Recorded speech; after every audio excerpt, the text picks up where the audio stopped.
I've always been the type of person who valued peace and privacy. After years of hard work and countless sacrifices, I finally bought a small, but beautiful home, in what I thought was going to be a calm neighborhood.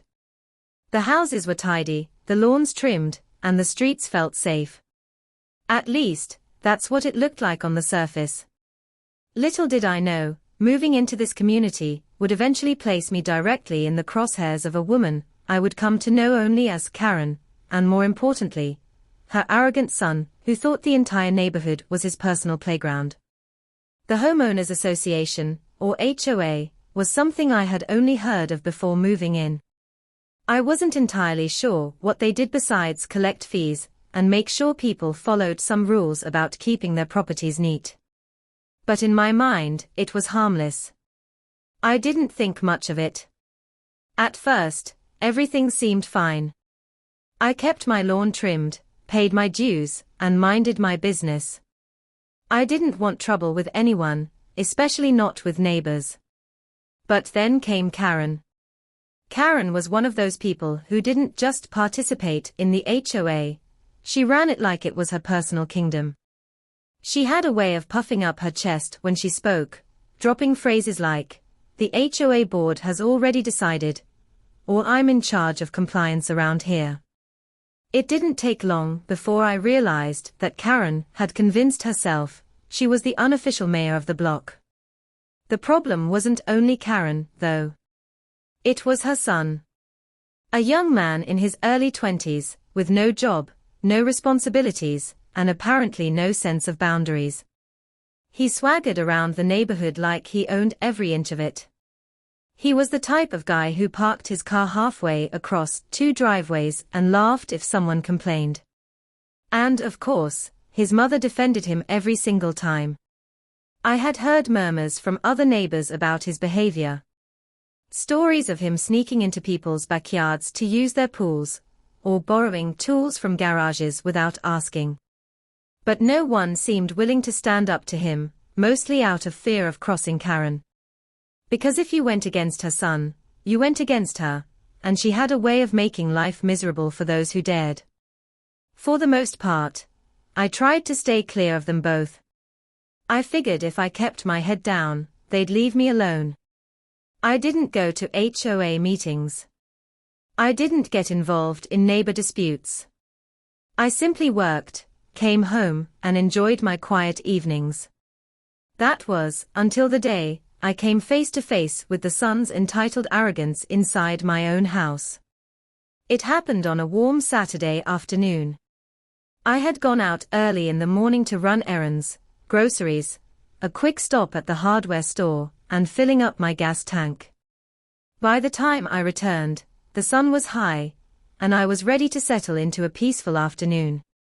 But as I pulled into my driveway, something immediately felt off. The front door was slightly ajar. I know for a fact I had locked it when I left.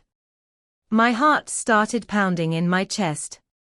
I wasn't sure if it was a break-in, or if maybe I had absent-mindedly left it unlocked, but either way, it didn't sit right with me. I carefully stepped inside, groceries still in hand, and that's when I heard it, movement in the living room. My blood ran cold. And then, casually, like he belonged there, Karen's son walked out of my living room with a can of soda in his hand, taken straight from my refrigerator. He had his shoes kicked off, like it was his own house, and a smug grin plastered across his face. I froze, trying to process what I was seeing. "What the hell are you doing in my house?" I demanded, my voice sharper than I intended. He didn't flinch. He didn't apologize. Instead, he shrugged, leaned against the wall, and said something that made my jaw drop. "Relax," he smirked. "My mom runs the HOA. That means I can come in whenever I want. This whole neighborhood is ours." For a second, I thought I misheard him. I blinked, trying to make sense of his words. Did he just say he could walk into my home, because his mom runs the HOA? I set the grocery bags down slowly, adrenaline rushing through me. "Get out." Now. But instead of leaving, he laughed, an irritating, cocky laugh that made my blood boil. Don't be so uptight, man. I just needed a drink. You should be grateful we even look after this place. Mom's the reason this neighborhood is as good as it is. We run things here. It was like talking to a brick wall. He had zero remorse, zero respect, and absolutely no fear of consequences. In his mind, the rules didn't apply to him, because his mother was the self-proclaimed queen of the HOA. I stepped closer, my voice lowering but firm. This is private property. You're trespassing. Leave before I call the cops. At that, his smirk faltered just slightly, but he quickly covered it up with more arrogance. You wouldn't call the cops. That'd just cause problems for you with the HOA. Trust me, Mom wouldn't like it if you did that. That was the final straw. I pulled out my phone and dialed 911 right in front of him. His eyes widened, and he finally started moving toward the door, but it was too late. The dispatcher answered, and I explained the situation quickly. Within minutes, 2 patrol cars were on their way. The son tried to walk out casually like nothing happened, but I stood firm, blocking the door until the officers arrived. When the police pulled up, I wasted no time telling them exactly what happened. The son, however, immediately tried to spin a different story. Hey, this is all a misunderstanding, he said smoothly, trying to play it off. My mom runs the HOA. Everyone knows me around here. I was just checking on the place for him. You know, making sure everything's okay. The officer raised an eyebrow. So you just walk into your neighbor's house without permission? That's not what I said, he stammered, his confidence slipping. I was, helping. Mom always says I should keep an eye on the neighborhood. That's all I was doing. But the officers weren't buying it. They turned to me and asked if I wanted to press charges. My answer came without hesitation. Yes. I absolutely do. The son's face went pale. He glanced around as if expecting his mother to swoop in and save him. But she wasn't there this time. The officers handcuffed him right there in front of me, ignoring his half-hearted protests. As they led him out to the patrol car, I felt a rush of relief mixed with disbelief. I couldn't believe I had just experienced a break-in, not by a stranger, but by the entitled son of the woman who ran the HOA. And I had a sinking feeling this was only the beginning. When the patrol cars finally pulled away with her son in the back seat, I thought maybe, just maybe, the nightmare was over. He'd spend some time in jail, learn his lesson, and move on. But if there's one thing I learned about living in this neighborhood, it's that Karen doesn't take things lying down. It didn't take long for word to spread. The next morning, I stepped outside to water my front lawn, and several neighbors were already whispering across the street. Some gave me sympathetic nods, others looked away nervously, but it was obvious, everyone knew what had happened. And sure enough, right on cue, Karen stormed down the sidewalk like a queen returning from exile. Her face was red with fury, and her phone was pressed tightly to her ear. She spotted me immediately, snapped the call shut, and marched straight into my yard without so much as a hello. You, she hissed, pointing a finger right at my chest. How dare you have my son arrested? I set down the hose, keeping my voice calm. Your son broke into my house. He was trespassing. I had every right to call the police. Karen's eyes widened, as though I had just told her the sky was green. Trespassing? Are you out of your mind? He was checking on the property, making sure everything was safe. That's what good neighbors do. He was doing his job, as part of the HOA security watch. I actually laughed, unable to help myself. Security watch. He was drinking a soda in my living room. That's not security, that's breaking and entering." She puffed up like an angry cat. "My son doesn't need your permission to be here. I run this neighborhood. The HOA makes the rules, and we have every right to monitor the homes for suspicious activity." I stared at her, completely dumbfounded. Suspicious activity? It's my house. The only suspicious activity was him walking inside uninvited. But Karen wasn't listening. She leaned closer, lowering her voice into a threatening whisper. "You made a huge mistake. Do you have any idea who you're dealing with? I'm the HOA president. That means nothing happens here without my say-so. You think the police scare me? I know every officer in this county. My son will be out in no time, and when he is, you'll regret humiliating us like this." I didn't respond. Honestly, I was still too stunned at her audacity. She acted like the HOA was some kind of shadow government with unlimited power, and her son was its crown prince. She spun on her heels and stormed away, but I knew this wasn't the last I'd hear of it. The HOA meeting. Sure enough, a week later, I received a notice in the mail. It was an urgent summons to attend the next HOA board meeting. The letter accused me of creating unnecessary conflict within the community and misusing law enforcement against fellow residents. I almost crumpled it up and threw it in the trash, but something told me I needed to be there. If Karen was plotting something, I had to see it with my own eyes.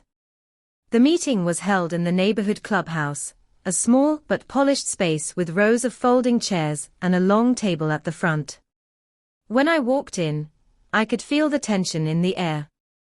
Dozens of residents were already seated, and Karen sat at the head of the table, her son's chair conspicuously empty. She gave me a smile that could curdle milk. "Ah, the man of the hour," she announced, her voice dripping with sarcasm. "Glad you could join us. We've all been waiting to hear your explanation." I sat down in the back, resisting the urge to roll my eyes. The meeting dragged on with the usual HOA nonsense: grass height, mailbox colors, trash bin placement. But the real show didn't begin until Karen banged her gavel and turned her gaze on me. "Now, onto the issue of community trust," she said, her tone shifting into mock solemnity. "As many of you know, one of our residents recently involved the police in what should have been a simple neighborhood matter. My son, who was volunteering to help keep our community safe, was unfairly accused and dragged away in handcuffs like a criminal." The room erupted in murmurs. A few neighbors nodded in sympathy, but most just looked uncomfortable. I raised my hand. "With all due respect, that's not what happened. Your son broke into my home without permission. He admitted to it. That's not volunteering, that's trespassing." Karen slammed the gavel. "Order. You don't get to twist the narrative here. Everyone knows me. Everyone knows my son. We have dedicated years to this neighborhood. You're new here. You don't understand how we operate." Her voice rose, echoing off the clubhouse walls. "The HOA has every right to oversee the safety of its residents. My son was acting under that authority. And instead of showing gratitude, you called the police and dragged our name through the mud." I could feel every eye in the room on me. My pulse quickened, but I refused to back down. "Let me be perfectly clear," I said, my voice steady. "The HOA doesn't have the right to enter my home without permission. Your son wasn't ensuring safety. He was helping himself to my fridge. The police did exactly what they were supposed to do." The room fell silent. Karen's face twisted with rage. For the first time, she realized I wasn't going to be intimidated. "You're going to regret this," she hissed, her voice barely audible but filled with venom. "I'll see to it that your life here becomes very, very difficult. Retaliation begins." And she wasn't bluffing. Over the next few days, I started receiving HOA violation notices in the mail, ridiculous things that had never been an issue before. One said my grass was a quarter-inch too long. Another claimed my trash cans weren't aligned properly with the curb. Yet another insisted my porch light was too bright and disrupted the neighborhood aesthetic. It was harassment, plain and simple. Karen was weaponizing the HOA rules to make my life miserable. But what she didn't realize was that I wasn't about to roll over and take it. I started documenting everything, every letter, every conversation, every petty complaint. If she wanted a war, I was going to give her one. What I didn't know then was that this feud was about to escalate far beyond HOA fines and angry letters. Because when Karen's son finally got out of jail, he wasn't just embarrassed, he was furious. And he was about to make another mistake that would change everything. The first few weeks after the HOA meeting were tense but quiet. Karen kept flooding me with violation notices, and I kept filing appeals and documenting everything. It was exhausting, but manageable. Then came the day Karen's son finally returned. I was in my driveway, unloading groceries from the car, when I heard the familiar sound of a loud engine revving at the corner of the street. I looked up, and there he was, back behind the wheel of his beat-up sports car, music blasting, sunglasses on, grinning like nothing had happened. The moment he spotted me, his grin widened into a smirk. He slowed down in front of my house, rolled down the window, and shouted, "Hey, thanks for the vacation. Jail food sucked, but at least I got free rent." Then he laughed and sped off down the street. My stomach tightened. This wasn't a man who had learned his lesson. If anything, he seemed emboldened, like his time behind bars only fueled his arrogance. Over the next few days, it became clear he was out for revenge. Harassment escalates. It started small. Late at night, I'd hear knocks at my door, only to find no one there. My trash cans would mysteriously tip over, spilling garbage across my driveway.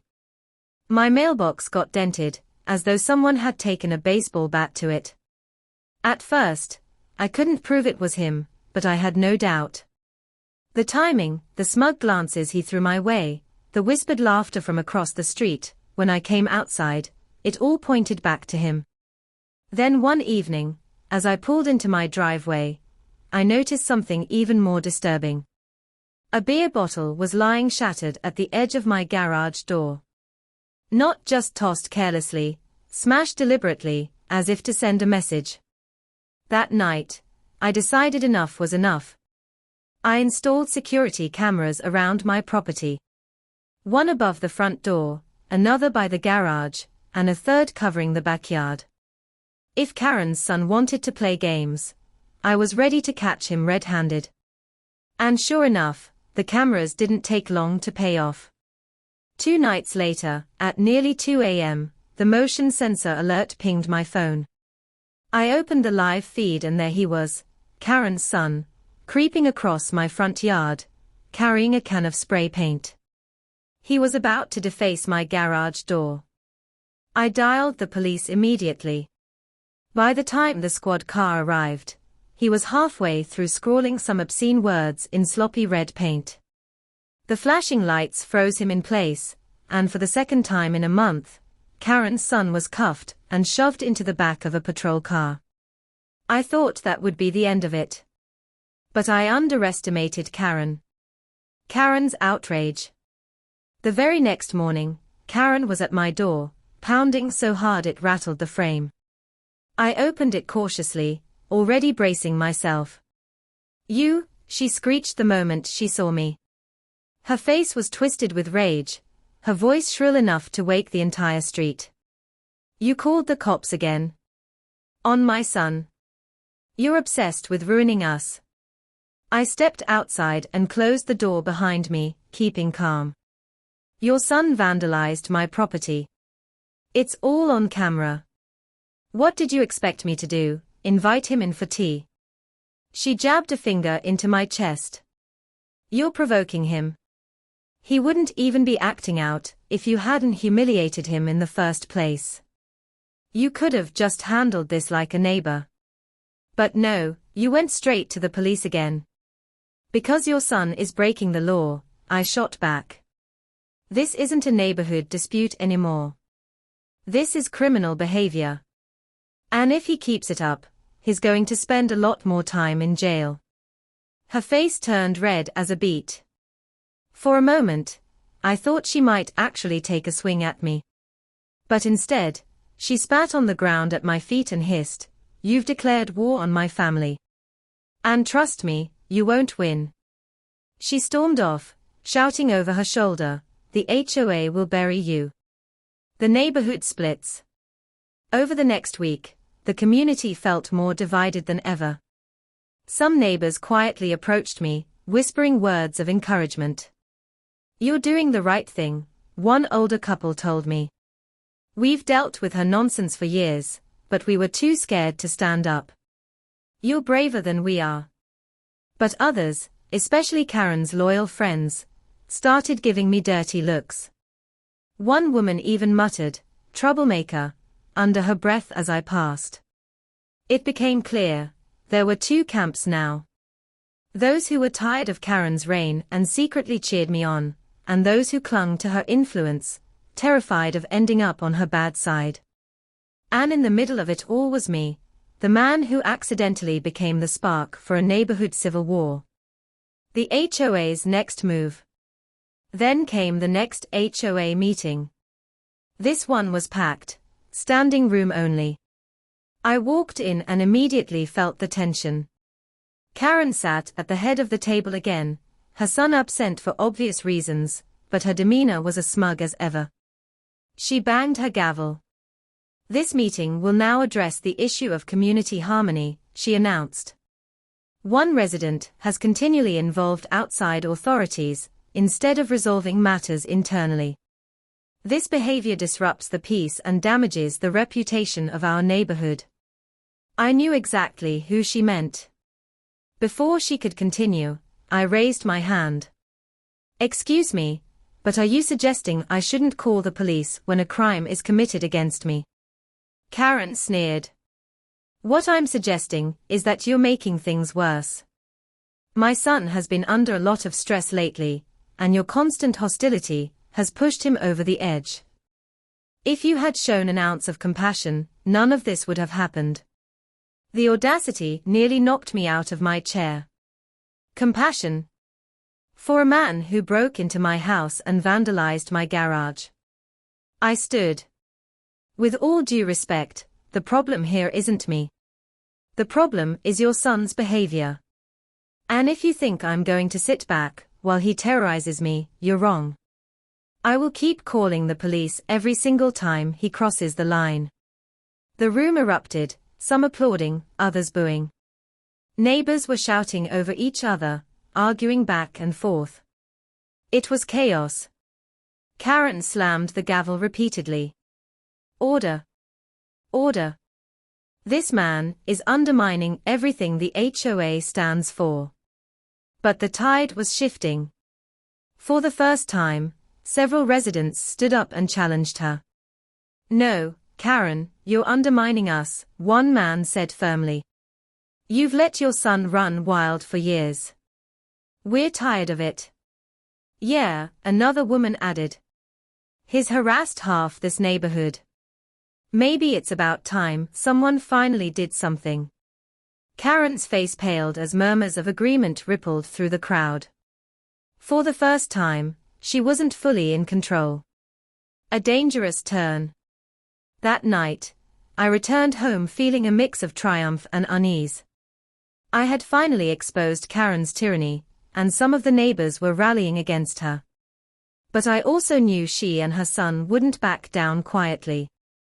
And sure enough, as I pulled into my driveway, I noticed something chilling. Spray painted across my garage door in giant, sloppy letters were the words, "Snitch." My hands tightened on the steering wheel. This wasn't just harassment anymore. This was personal and dangerous. I had no idea yet just how far Karen and her son were willing to go. The spray-painted word, snitch, across my garage wasn't just vandalism. It was a threat. My gut told me things were about to spiral, and this time, it wouldn't stop at petty harassment. The next morning, I filed a police report and handed over my security camera footage. The officers took it seriously, promising to step up patrols in the neighborhood. They even suggested filing for a restraining order against Karen's son. I thought about it. A restraining order might add a layer of protection, but I also knew it would push Karen and her son further into desperation. They thrived on intimidation. Cutting off their power wouldn't go quietly. And I was right. The breaking point. 2 nights later, at around midnight, I woke to the sound of glass shattering. My heart leapt into my throat. I grabbed my phone and quietly crept to the living room. The sight froze me. Karen's son had smashed my back window and was climbing inside, a baseball bat clutched in his hand. This wasn't vandalism anymore. This was an attack. I backed into the hallway, keeping my phone camera steady as I hit record. My voice trembled but stayed loud enough to be heard. "You're on camera. Leave now. The police are on their way." For a moment, he hesitated. But then he sneered, "Cameras don't scare me. Mom runs this place. You're finished." I dialed 911 with shaking hands, whispering the details to the dispatcher as quietly as possible. The operator reassured me that units were already on their way. Meanwhile, the son stomped through my house, swinging the bat and shouting insults. "Snitch. Rat. You think you can ruin my life? You're dead when I'm done with you." I locked myself in the upstairs bathroom and waited, heart pounding, as sirens grew louder outside. Seconds later, I heard the front door burst open, not by him this time, but by police officers. Hands in the air. "Drop the weapon." There was a pause, followed by the sound of a scuffle, and then, silence. I crept downstairs cautiously, and there he was again, in handcuffs, pinned against the wall, his face twisted in rage. The baseball bat lay on the floor. One officer turned to me. "We've got him. You're safe now." Relief washed over me, so strong I nearly collapsed. Karen's meltdown. Of course, Karen wasn't far behind. Within an hour, she arrived in her bathrobe, shrieking at the police outside my house. "You can't take him. This is harassment. He's a good boy. He didn't mean it." The officers didn't even blink. One of them calmly replied, "Your son broke into this man's home with a weapon. He's facing serious charges. Step back." But Karen wasn't listening. She lunged toward the squad car, pounding on the window as her son sat inside, snarling. "Don't worry, baby. Mommy will fix this. They can't do this to us. I'll call the mayor. I'll call the governor. They'll regret this." Her voice cracked as the car pulled away, her power slipping from her grasp in real time. For the first time since I met her, she didn't look like the queen of the neighborhood. She looked small, frantic, and desperate. The aftermath. The next HOA meeting was unlike any other. This time, the room was silent as I walked in. All eyes turned to Karen, who sat at the head of the table, her usual gavel resting untouched. She looked tired, her face pale, her confidence gone. One of the board members finally spoke. "Karen, in light of recent events, we're calling for a vote of no confidence. Your leadership has endangered this community. It's time for you to step down." Karen sputtered, looking around the room for support. But one by one, neighbors turned their backs. Even her closest allies couldn't save her now. The vote passed unanimously. Karen was removed as HOA president. She stormed out of the clubhouse, muttering under her breath, but everyone knew it was over. Her reign had ended. As for her son, the charges stacked up quickly: breaking and entering, vandalism, harassment, attempted assault with a deadly weapon. The evidence was overwhelming, thanks to my security cameras and the police reports. The judge didn't go easy on him. Instead of a slap on the wrist, he was sentenced to actual prison time. His new home, as the cops joked, was now a cell. A new beginning. In the weeks that followed, the neighborhood felt lighter. Without Karen's constant meddling, the HOA meetings actually focused on real issues: landscaping, parking, neighborhood events. People smiled more. Neighbors I had barely spoken to before now came by to thank me for standing up. "You did what we couldn't," one man admitted. "You finally put an end to it." I realized then that I hadn't just defended myself. I'd freed an entire neighborhood from years of tyranny. And as I sat on my porch one quiet evening, sipping coffee and enjoying the peace I had fought so hard to reclaim, I couldn't help but smile. Because in the end, Karen and her son had underestimated me. They thought fear and intimidation would keep me silent. But the law, the truth, and a little persistence gave them exactly what they deserved. And the best part? The son finally got the home he always claimed he was entitled to, just not the one he expected.